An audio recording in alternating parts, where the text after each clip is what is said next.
Good afternoon, everyone. Welcome to the Battle of Ideas 2013. As some of you already may know, this is our second year working with Galeria Zé dos Bois. The Battle of Ideas satellite events is included in a wider event called the Battle of Ideas, which takes place in London. It also organizes a series of European debates throughout Europe on several subjects. This year's Battle of Ideas will be on the 19th and 20th of October at the Barbican Centre. I have the brochure here. It's about 100 debates in 2 days. I don't know how many speakers, but a fair amount of them. And today we are joining here to talk about universities and the e-book. This first debate will be about the universities, especially the role of the universities, the function of universities nowadays, and in this whole context of crisis as well. For instance, we may think as the university in a globalized context. Should universities go global? Shouldn't they go global? If so, how can they do it? Also, we will try and approach different teaching methods, such as the Khan Academy, which is an online education service, familiar to those who may already know, the EDX online courses as well, which are free. We will try and talk about the financing of universities, how universities should find financing, the public financing, private financing, and to do what projects should be developed with this financing. And also, as a final introduction, because I don't want to go for too long, we will also talk about we will try and talk about the market value. If you're building universities around market value, what sort of knowledge and what sort of teaching are universities expected to create? Because if you are driven to jobs that have a value in the market, what sort of universities of jobs should universities create? So to talk about this and several other things, I hope, we have our first speaker, which is Angus on my right. He's the head of external relations at the Institute of Ideas, the convener for the Academy, the organizer for the Battle of Ideas and Battle of Ideas satellite events. He's the chair for the Economy Fórum, a member for the European Cultural Parliament, and the author for the forthcoming book, Being Cultured in Defense of Discrimination. Secondly, we will have Teresa Salema. She is the Director of Sustainability and Solutions Development of PT Foundation. She's the Head of Corporate Sustainability, also at PT Foundation. And she has a wide experience in the telecommunications sector at Companhia Portuguesa Rádio Marconi, PT Communications, and PT CGPS. And she was also an invited professor at the Universidade Católica Portuguesa. Thirdly, we have Isabel Soares, who currently works for Instituto Camões, and is a tenured professor at the Faculty of Human and Social Sciences at Algarve University, the founding member for SIAC, Centro for Research in Arts and Communication, published articles and organized books on film studies, and finally a founding member and presides the board of directors of AYM, Portuguese Association of Moving Image Researchers. Then we'll have Vítor Duarte, who is an assistant professor and an university lecturer at the Department of Social Sciences and Education, University of Lisbon. His teaching activities cover a wide range of topics, including didactics and science education, master courses for science teachers, research methods, master's and PhD courses in education, including thesis supervision, and his main research areas are science and mathematics education. We'll have Zink as well, an assistant professor at the Faculty of Social and Human Sciences at the University of Lisbon, and the author of Divine Gift and Aníbal Leitor. Finally, we have Miguel, who is the president for FCT, the Foundation for Science and Technology, who used to work as a director for the Center of Chronic Diseases at Medical School, UNL, University of Lisbon, and as a research coordinator for the Cellular and Molecular Medicine. He's a leading researcher in the field of membrane trafficking and disease, and he used to work as the director of the Gulbenkian PhD program in biomedicine. Each speaker will have initially 5 minutes to present their ideas. Then we'll try and do a little debate on the table. Then we'll go immediately to the public And let me stress that it's fundamental that you participate, that you be a part of this debate, okay? So without further ado, Angus, thank you. Thanks, Pedro. Can you hear me back? I'll try and be quick, because I've only got 5 minutes, and because I'm in front of all the other speakers who are going to hate me because I'm in the way of them getting their turn. But an apology, first of all, I don't know much about the reality of what's happening in Portuguese higher education. So hopefully you'll forgive me for being a bit general and laying out what I think are some of the more universal or general aspects of the problem, and talk about it in a slightly philosophical way. So I thought I'd start with an easy difference, that is between the real and the ideal. And I think that distinction between reality and the way we would like it to be, ideally, is a distinction that we have a bit of difficulty in holding the two things apart today. I think that collapse, if you like, between the ideal and the real, maybe it's that we've stopped dreaming, but I think it finds expression in a lot of ways in which we talk about the world today. We hear about the concept of living in a post-ideological society, the end of politics, even the end of history, even the retreat of national borders in the face of a globalized world. In culture, we can see that collapse between the real and the ideal in the obsession of a lot of contemporary art, in what it insists on always calling the real. In performance art, which only happens here and now for a moment in time, in the importance that's placed on experience, being there, the idea of self-expression, the real me. Literature, lots of novelists try and express the reality of lived experience, or they ground their novels in history, historical novels, rather than in the imagination. Romanticism seems a very long way away. I think it finds expression in ideas of scientific or biological reductionism, trying to explain what we are in terms of our materiality, sometimes quite a crude form of materialism. And I think it finds expressions above all, and this is the relevance to our discussion now, in the difficulties we have with the ideal in terms of the pursuit of knowledge. Certainly knowledge with a capital K is not very a popular idea, knowledge for its own sake. I think we've become, as a society or a civilization, quite uncomfortable with the idea of the truth having a capital T. Knowledge, if you were being Hegelian about it, might no longer be considered to be in itself for itself. It needs something else to be added on to it when we talk about it to make it worthwhile.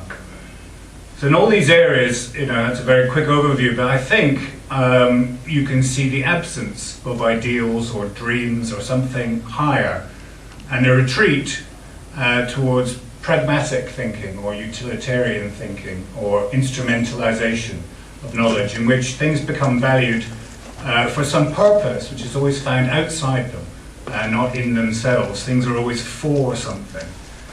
So the arts may be defended because they have a vital role to play as part of the creative economy. They are to be valued because they employ people or make money.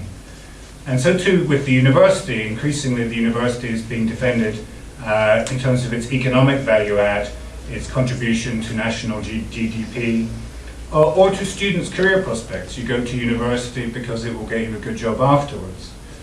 Or it's defended because it will train citizens to make them good members of society. Or its purpose is justified in terms of making students happy. I don't know how much this has hit Portuguese universities, but in the UK, a lot of time is spent filling out what are called student satisfaction surveys, in which you rate yourself on a score of 1 to 10 to say how much fun you're having at university. And I think this problem really presents itself much more in the humanities than it does in the sciences.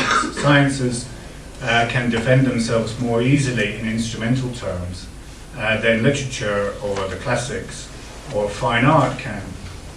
Now maybe I'm going to be accused, I'm sure I will be in this debate, of being nostalgic for a golden age of universities that never actually existed. when the ivory towers were full of dedicated scholars in long black gowns eagerly pursuing the truth. And I'm not naive, I do know that reality is real and that material pressures do matter. But nonetheless, I think we still need to be very passionate about pursuing our ideals, no matter what problems we run across in trying to make them real. Because without those ideals, I don't think anything matters very much. It doesn't mean very much, and it's all too easy to become indifferent or cynical about the true value of things.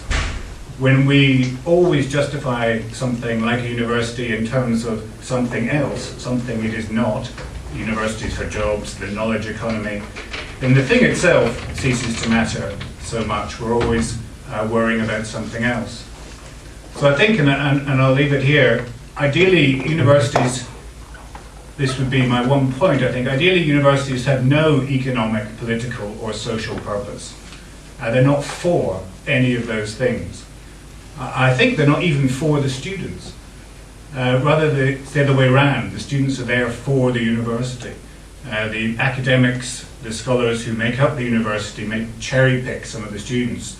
They might think you have the potential to be like me and you can get into my university. But they're there because they're a place in which you pursue knowledge for its own sake, and they're there as a place to transmit the body of knowledge that we've built up through time on to a next generation who can keep it alive. In both senses, students and teachers are working for knowledge for itself, for its own sake. And in that sense, I think the ivory tower image of a university is one that's maybe worth holding on to. I'll just leave you with a final thought, if I've got 30 seconds, which is the university is a turning into one. That's what it means literally. It's not a diversity, it's not for many things. It's about taking the many and turning it into one, which is taking the multiplicity, the messiness, the complexity of lived experience and trying to generalize it so we can understand it and build a body of knowledge. And in that sense, it represents a movement away from the real and towards the ideal. And I think that's an important part of the university that we should look to try and defend today. Thank you. Please. Okay, thank you. Can I just use my voice? Is it okay? Okay, thanks. Good afternoon, and I would like first to thank the organisation of the Battle of Ideas here in Portugal, but also the Institute of Ideas. So it's better if I, okay, so I'll just have it in my hand, okay? I was just going through the acknowledgements.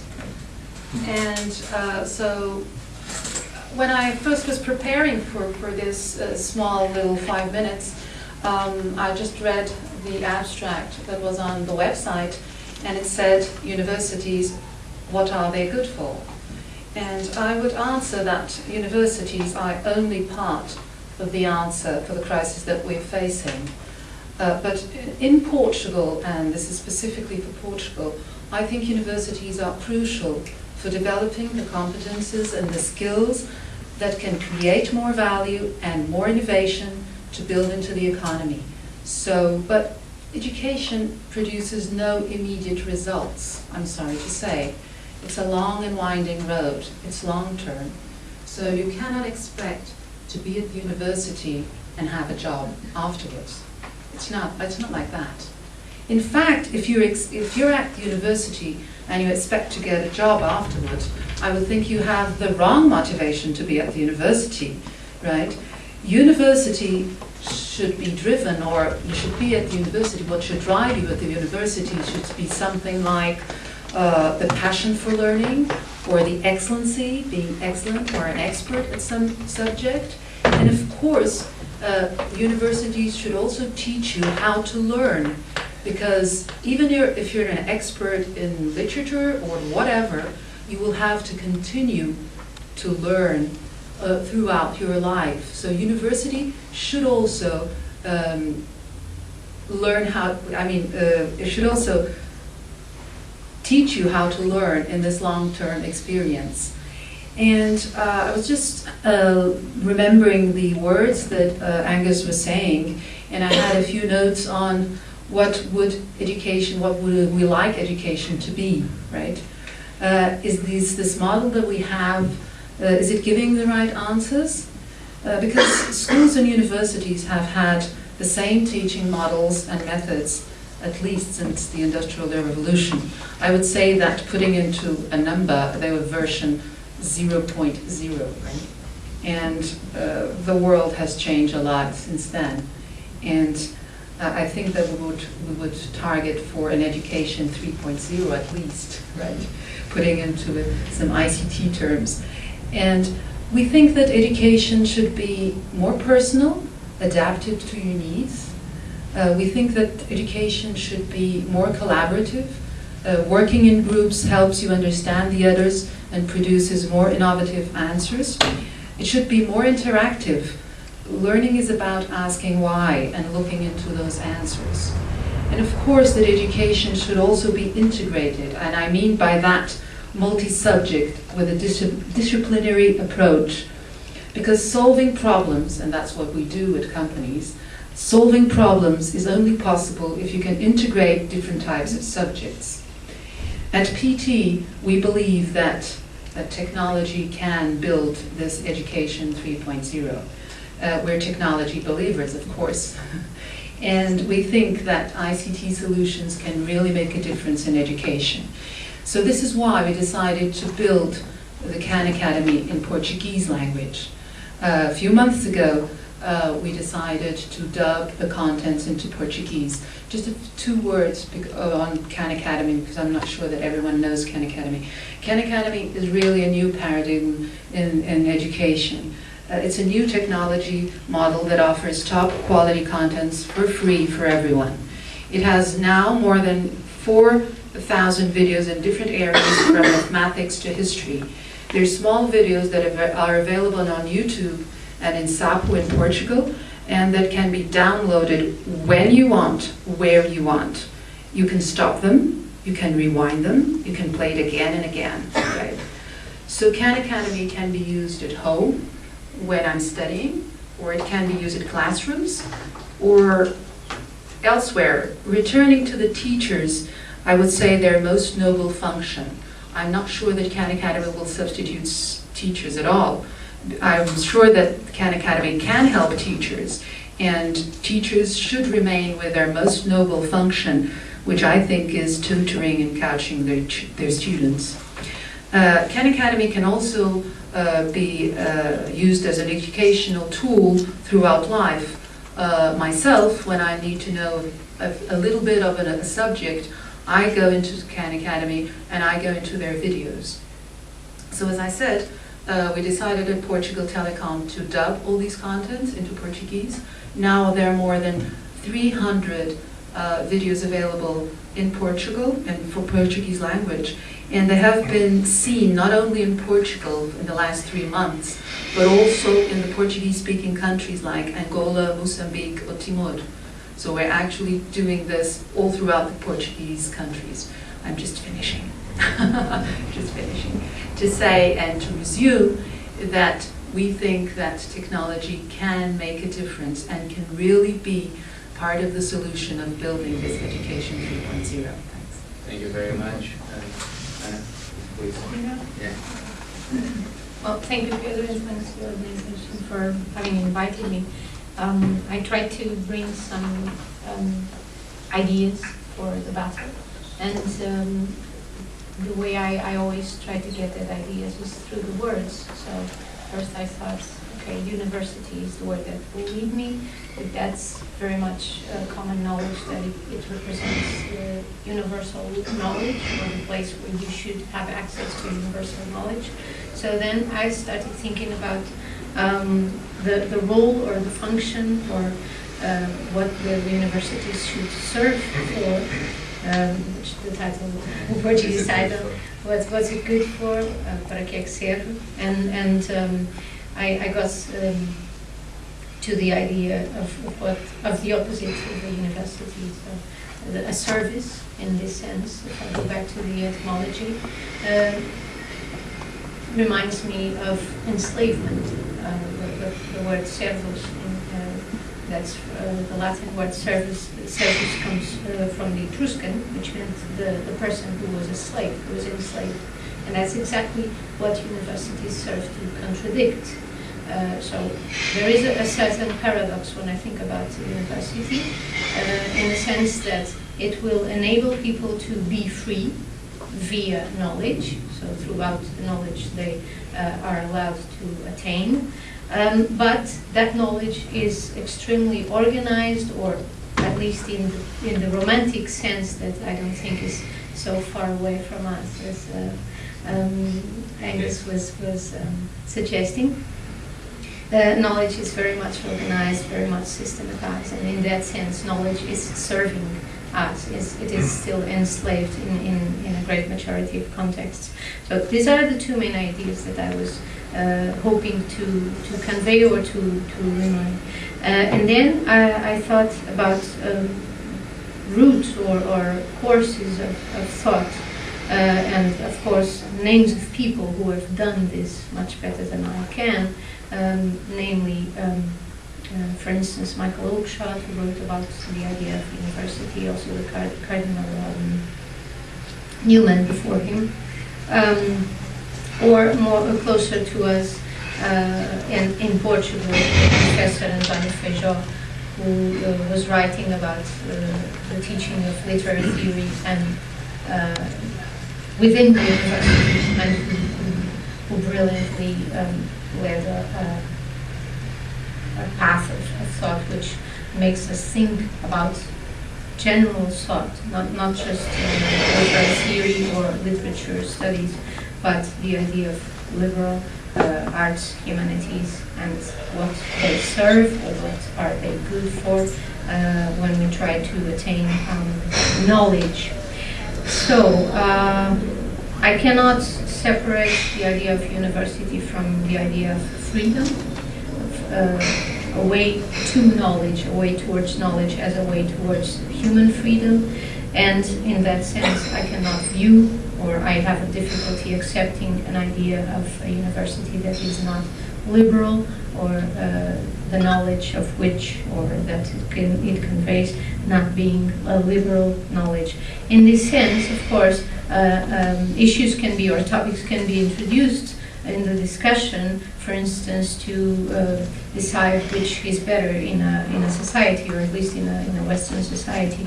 Is it to have a free, in the sense of a university that you don't have to pay for, or does the liberal knowledge, not imply that the access to this knowledge is free? Because these are two different things, liberal knowledge and free teaching. And this goes back to the paradox that I don't want to escape from, the idea of liberal thought, liberal knowledge, as opposite to the access that can only be attained via a very systematized and very organized encyclopedic thought. So, thank you very much.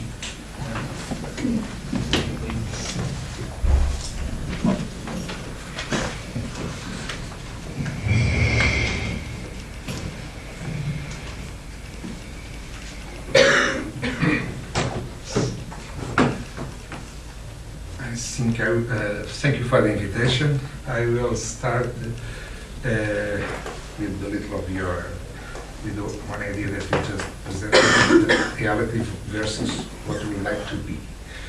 And to understand the reality of the university and of our society, I think the best way is to listen. We cannot listen, so I will try to convey that. A recent movie, La Capital, The Capital by Costa Gavras, where it clearly shows what is the role of the university in our society. And about 30 minutes after the beginning, the new president of a bank was forced to fire massively in his own bank. And he found the main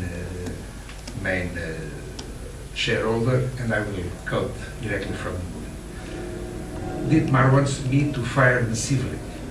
You are the CEO, it's your responsibility. He is at his own bed with his wife, so he's going to sleep. And is thinking what to do. And his wife asked him, what's bothering you? The Americans wanted me to fire me. The French want me to fail. My own eggs are poisoned to starve me. You're gonna fire? If I don't, I will be fired. I'll go back to teaching. You got fired too. Phoenix is the name of the bank. Phoenix is a ship. I'll steer it well. I'm looking for a way to do it. To do what? Cut staff without seeming to fire people. Do like Mao. Who? Mao Tse-tung. In the Cultural Revolution, he used it to rank and file to get rid of old-timers. I must bear, then the man says, I must bear the rank and file too. Easy, says the wife. Didn't you learn that at university? It's called a social plan. That's, I think, is clearly what happened in the last 20 years. We have now social plans everywhere. And as Pacheco said about a week ago, you can have thousands of doctorates. And if you call a requalification plan process to fire people, you don't deserve any of that. I would say another quote from an important author, Stiglitz, that he just wrote a book that has been published in Portuguese. And I think this makes helps to explain the superstructure that we have in the last years. Politics have shaped the market and shaped it in ways that advantage the top at the expense of all of the rest. Any economic system has to have rules and regulations. It has to operate within a legal framework. There are many different such frameworks, and each has consequences for distribution, as well as growth, efficiency, and stability. The economic elite have pushed for a framework that benefits them at the expense of the rest. But it is an economic system that is neither efficient nor fair.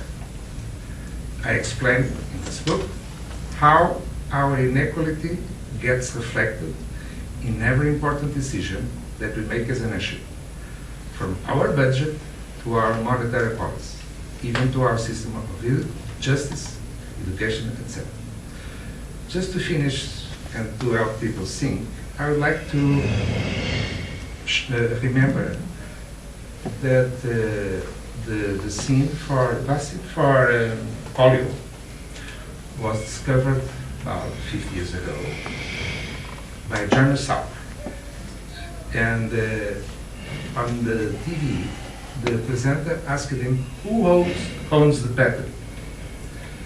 And Salema replied, no one. Could you patent the sun? I think this helps us understand what happened in our system in the last 20, 30 years.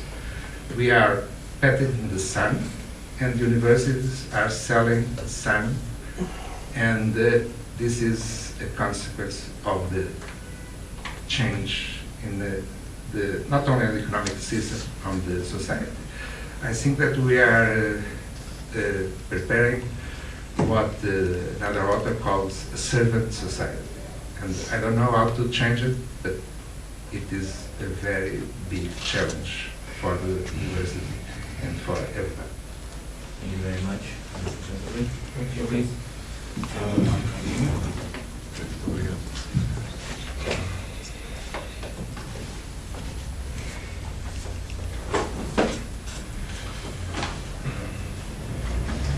In Portugal, as in many other places, there was a moderate center-left party, left-wing party, Partido Renovador Democrático, that eventually imploded and was taken over by new hosts.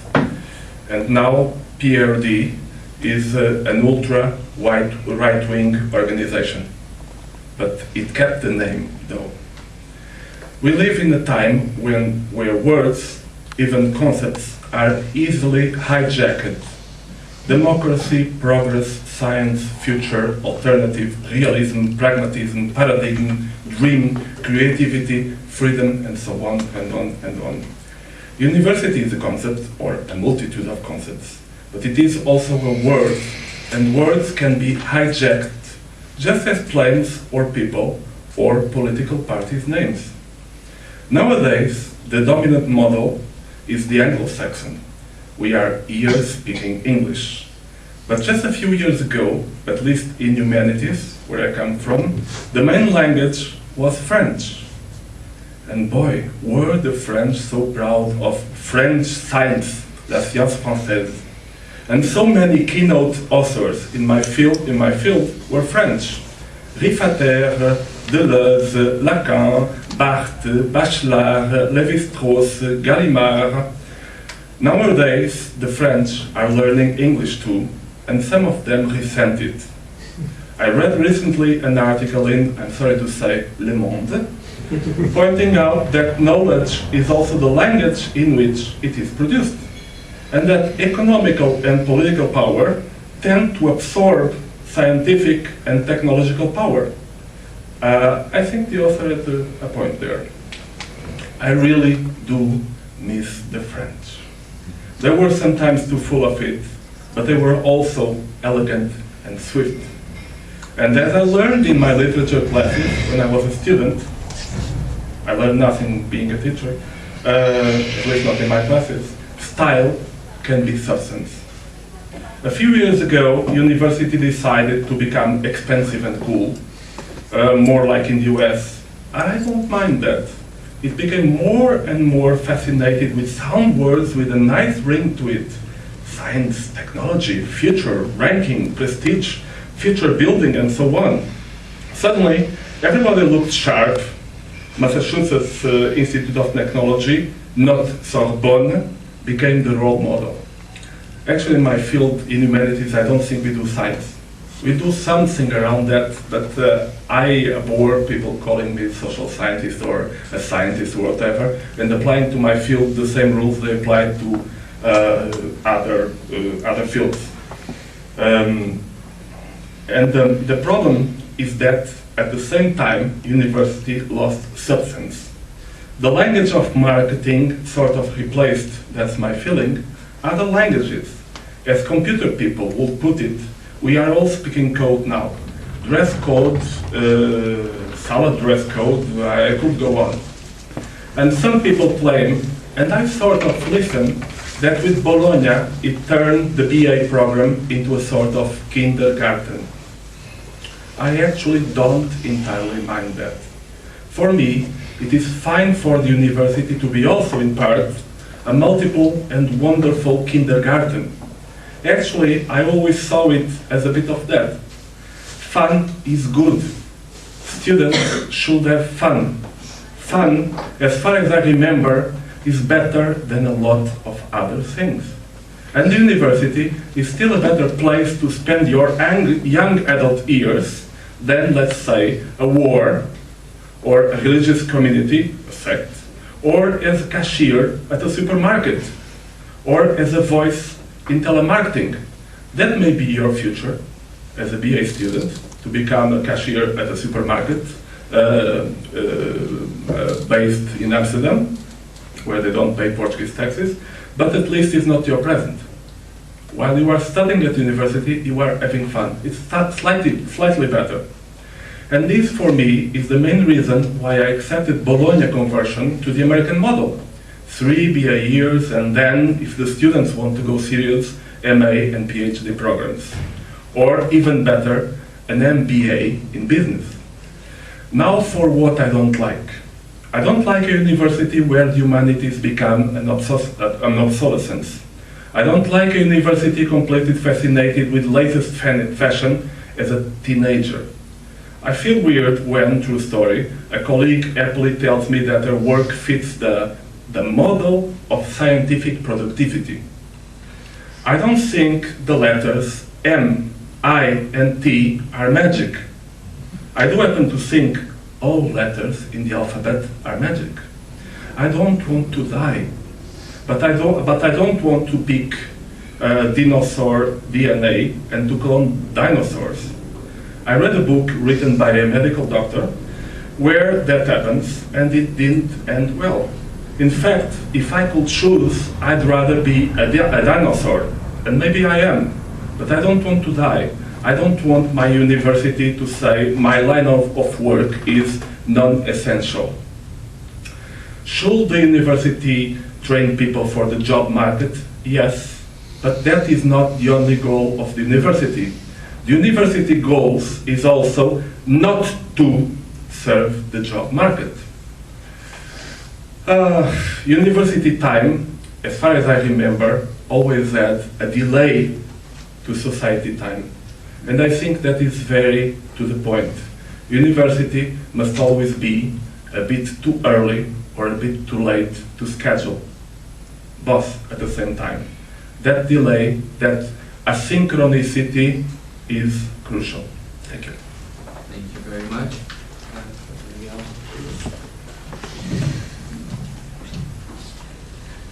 Thank you very much. So I'll try I'd like to propose two ideas, very briefly, really. One is about the evolution of universities, and to comment on some of the ideas that have already been put here. And I agree that in the US and the UK, the new trends of universities have facets that are worrisome. They include world expansions, franchising, and a lot of market forces going inside the universities. I've experienced that as a professor at Imperial College during the last decade, and I think that there are issues that arise, and that with any new trend there are probably excesses, and in that case, I would say that my worry has been how to retain the scientific, academic goals, objectives, in the face of those very strong forces. And that's really, I think, reflecting on my experience at the top-notch universities in terms of rankings and everything. I think that the situation in Portugal is very, very different from that. And I think that one can even